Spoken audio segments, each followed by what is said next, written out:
O Senhor esteja convosco. Ele está no meio de nós. Proclamação do Evangelho de Jesus Cristo segundo Mateus. Glória a vós, Senhor.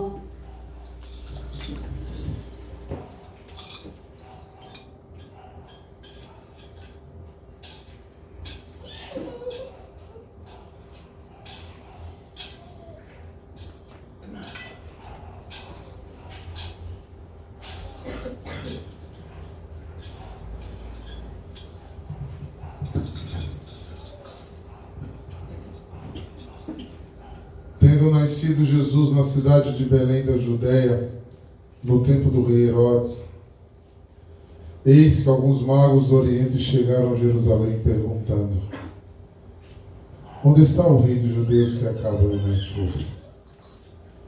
Nós vimos a sua estrela no Oriente e vimos adorá-lo. Ao saber disso, o rei Herodes ficou perturbado, assim como toda a cidade de Jerusalém.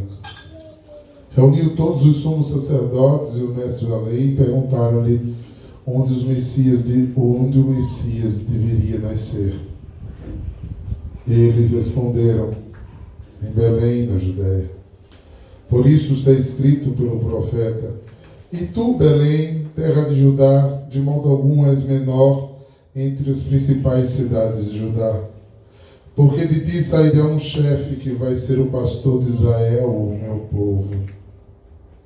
Então Herodes chamou em segredo os magos e procurou saber deles cuidadosamente quando a estrela tinha aparecido. Depois os enviou a Belém dizendo: ide procurai, obter informações exatas sobre o menino. E quando o encontrardes, avisai-me, para que eu também possa adorá-lo. Depois de ouvirem o rei, eles partiram. A estrela que tinha visto no Oriente ia diante deles até parar no lugar onde estava o menino. Ao verem de novo a estrela, os magos sentiram uma alegria muito grande quando entraram na casa. Viram o menino com Maria, sua mãe. Ajoelharam-se diante dele e o adoraram. Depois, abriram-lhe seus cofres e lhe ofereceram presentes de ouro, incenso e mirra. Avisado em sonhos para não voltar a Herodes, retornaram para sua terra seguindo outro caminho. Palavra da salvação. Glória a vós, Senhor.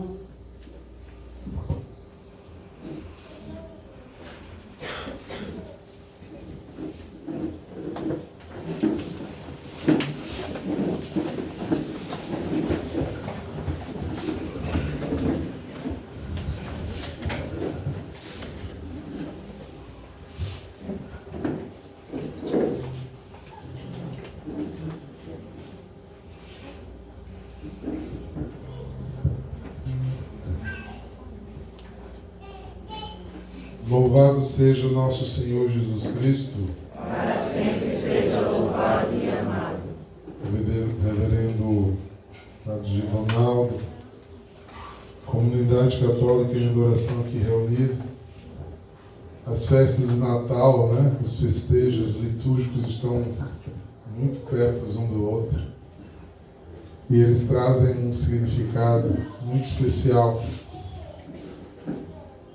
Não sei se alguns sabem, mas a Igreja Católica Apostólica Romana tem dois ramos: o ramo ocidental, que é esse ramo nosso aqui, que equivale a 80% dos católicos romanos do mundo, mas existe 20% de católicos de origem oriental.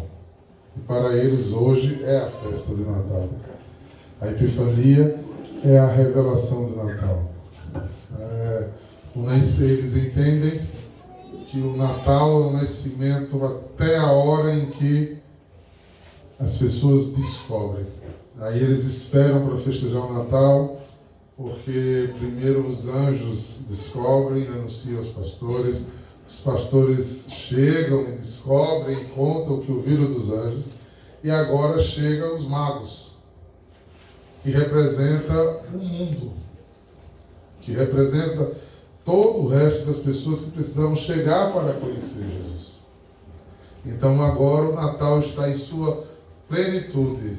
Então quando os magos chegam, eles chamam isso de Epifania, ou seja, tudo foi revelado, a redenção foi revelada, foi nos apresentado todo o mistério da salvação. E todos os povos, quando a gente hoje no Ocidente lê esse texto, fica parecendo sim, mas Israel também é Oriente. Como é que eles vieram do Oriente? O texto está falando que eles vieram do Oriente de Israel, a parte de Israel que era considerado o outro mundo, as estradas onde os pagãos moravam, né, todos os povos acima do crescente fértil, que eles nem conheciam.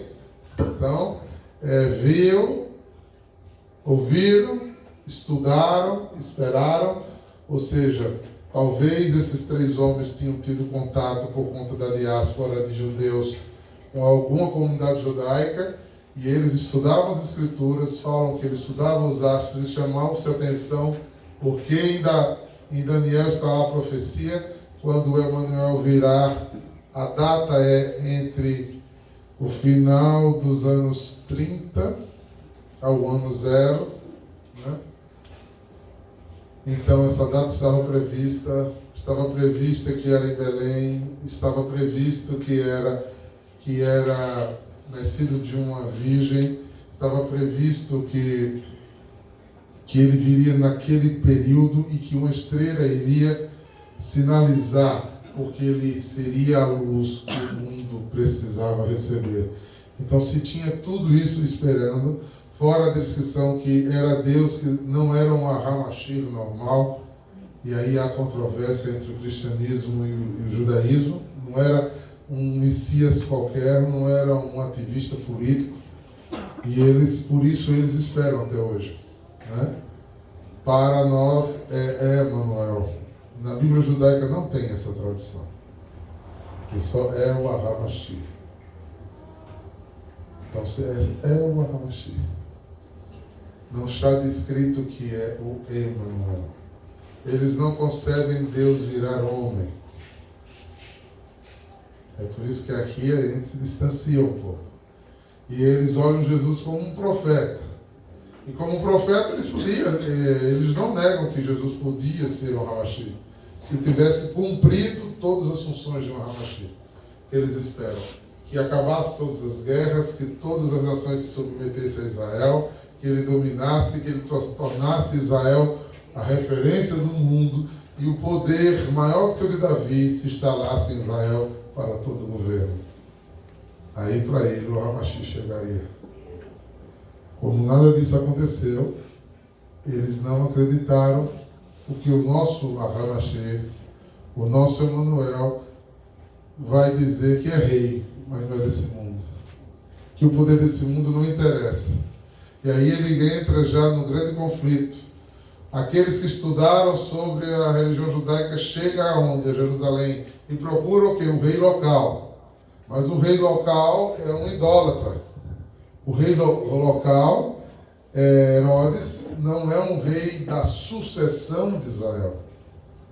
É o rei de uma fraude, colocada por Roma. Herodes não tem sangue davídico. Então, quando chega a notícia que nasceu um rei, ele diz: eu não tenho filho. Eu não tenho filho. E não tendo filho, ele assim sabia que não era descendente de Davi. Então está nascendo um filho da descendência de Davi, então ele me ameaça no Sinédrio, não só no outra relatividade. Porque se o Sinédrio reconhece que aquele menino é descendente de Davi, aí ele, juridicamente para Israel, ele estaria destituído. O pavor de Herodes vem por uma questão política que ele sabia que era muito séria. Não era simplesmente o fato de um rei qualquer. É porque se ele nasce em Belém, por isso ele diz, chama o sacerdote de aí. Existem essas profecias mesmo? É em Belém? É uma estrela que vai aparecer? É nesse período? Porque o cálculo do profeta Daniel só dá uma margem de 20 anos. Entre 20 anos nasceria o Hamashiach. É por isso que existe hoje castras no judaísmo que não esperam mais a vinda do Hamashiach. Acham que o Hamashiach virá na morte de cada um. Virá individualmente. Porque eles já cancelaram, eles já entendeu que o tempo já foi, porque o tempo da profecia de Daniel já passou há 2000 anos. Eles estão esperando o quê? Vamos continuar esperando, sentado. Pode sentar para esperar, né, Padre? Porque ele já é impecância. E realmente eles têm razão. Só vai aparecer na morte, porque quando eles morrerem, eles vão se encontrar com Jesus Cristo. Aí eles vão entender que o Hamashiach já veio, de fato, né? Que eles ficaram esperando à toa. Então, essas profecias estavam todas aí. Quando Herodes tomou consciência, peraí, então a estrela apareceu. Eles eram astrônomos. Então, existe uma corrente, não muito crente na teologia, mas sistemática, que eles eram magos em termos de magia. Não, eles eram de religião pagã. Nós não temos nenhuma comprovação para dizer que eles eram mágicos de magia. Né? Que também não implicaria problema nenhum, porque não importa de onde você veio. Se você veio a Jesus, você vai ser santificado. Se você entendeu que Jesus é o Rei, e tudo que você viveu no passado vai se transformar em vida, em luz. Mas assim, nós não temos essa prova para estar chamando eles de magos, no sentido de magia, porque não temos essa prova. Eles eram magos porque era assim, a teologia sistemática da igreja acredita que eles eram magos, porque eles eram conhecedores de astronomia. Toda a parte sul, depois da Babilônia, tinha muitos ramos de estudo aos astros. Por isso, lá na Babilônia surgiu o esoterismo de, como é o nome? Que dá os signos. Eu sei, mas aí tem um nomezinho que ele chama astrologia. E qual é a ciência? Peraí, agora eu confundi. Astronomia. Astronomia é a ciência, astrologia é a parte esotérica. Pronto. Então, os magos eram especialistas em astronomia. Eles eram estudiosos do espaço, da posição. Por que você vai dizer isso?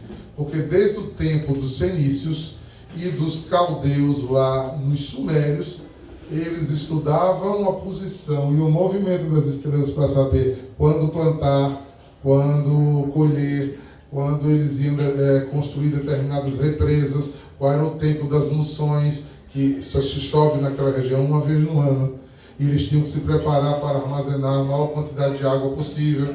Então, eles estudando os céus, eles sabiam de todas essas necessidades. Quando é que tinha que dar o dízimo à terra para um ano, plantar do lado do rio, onde ia a enchente, quando as estrelas estavam em tal posição, a enchente enchia mais do lado sul ou do lado norte. Então, eles estudavam tudo isso. Aí na Babilônia, que era muito esotérica, foi que entraram nesse outro ramo, de colocar sentidos de signos para que gerassem os homens. E quando o povo de Israel chega à Babilônia, eles dizem, não, isso não procede, é exatamente a exortação que os sacerdotes fazem em Deuteronômio 18. Você chegue na terra dos outros, não se pegue a fazer o que o povo errado dessa terra faz. Então esses homens, por estudarem e verem, conhecedores da palavra, eles vêm ver a estrela e vêm. Quando vem a Jerusalém, que fala Herodes se assusta. Mas aí, como todo tirano, como todo idólatra, quando toda pessoa pegada ao poder, mente. Aonde estiver dúvida, mentira e ganância, aí todo mal está. Ele mente e diz, vá, encontre que eu quero adorar também. Nunca soube que adorar é matar, né? Adorar não é matar. Ele queria tirar da frente aquele que poderia ameaçar o que ele não queria que fosse ameaçado. Ele não queria que fosse ameaçado de forma nenhuma o que ele tinha como poder. Porque Roma o deu uma regalia muito grande. Ele recebia uma porcentagem dos dízimos recolhidos. Ele tinha direito de governar aquele povo. Não era escravo como eles. E vivia uma vida de orgia, de perseguições. Era extremamente malvado. Matar para ele nunca foi problema nem antes, nem durante, nem depois de Jesus. Então o histórico desse homem era péssimo. Mas aqueles homens tinham alguma coisa especial. É por isso, porque algumas pessoas até questionam, por isso eu estou contando essa história tão detalhada. Porque os magos do Oriente são santos, estão enterrados na igreja da Catedral de Colônia, na Alemanha. Porque começa a se perceber desde o quarto século, se eles estudavam a Torá e vieram e foram aqueles que não eram judeus, o chamado os gentios, acreditaram no Hamashir que o povo judeu não acreditou. Foi a Jerusalém porque sabia que era o monte de Deus, procura informação, não tem, sai, novamente a estrela os aparece e os leva a um lugar. Eles trazem oferendas como alguém que era respeitado como rei, que eles tinham entronado como rei, e depois de adorá-lo, eles são instruídos, provavelmente, não está dito no texto, mas por anjos, em sonho, como José, que não fossem entregar Jesus. Ou seja, então esses 3 homens não eram pessoas normais, muito menos magos e bruxos. Eles voltam para o mundo para dizer que o mundo agora tem um novo rei. Isso é que é a grande revelação do dia de hoje. O mundo tem um rei diferente. Um rei que não tem esse poder humano. Não governa de cetro nem de coroa. Governa de alma e de coração. É um rei que escolhe os caminhos inversos. No lugar de sentar no trono e ser adorado, ele lava os pés. No lugar de estar em palácios trancados, ele escolhe a Galileia dos sofridos, dos pobres, dos renegados, dos doentes. Ele se envolve com a vida e se contamina, segundo a lei judaica, com aqueles que ninguém nem tocava, nem permitiu que entrasse na cidade. O nosso rei se emociona quando vê o povo sem governo. O nosso rei se emociona e dá comida quando vê o povo sem comida. O nosso rei despeça litígio quando querem colocar ele contra César e diz que César fique com o que é dele e eu ficarei com o que é de Deus. E se eu tiver que pagar imposto a César sem dever nada a César, porque eu sou da descendência de Davi, paga a minha e a tua, Pedro, para que a gente seja livre da opressão desse mundo e possa reinar no meio da dor, do sofrimento. É um rei que entra em Jerusalém montado num burrinho e não em cavalos. E é aclamado não pelo seu cetro real, mas pelo quanto de cura que ele fez durante 3 anos. E que do lado direito dele, do burrinho, estava Lázaro, que ele tinha acabado de ressuscitar em Betânia. Era um rei que era aclamado, porque tocava na vida do povo. Essa é a grande epifania para nós. Parece frágil menino, mas hoje a gente diz que o mundo precisa conhecer. Não o frágil menino, mas o menino Deus, que veio salvar a humanidade. Louvado seja nosso Senhor Jesus Cristo. Para sempre seja louvado e amado.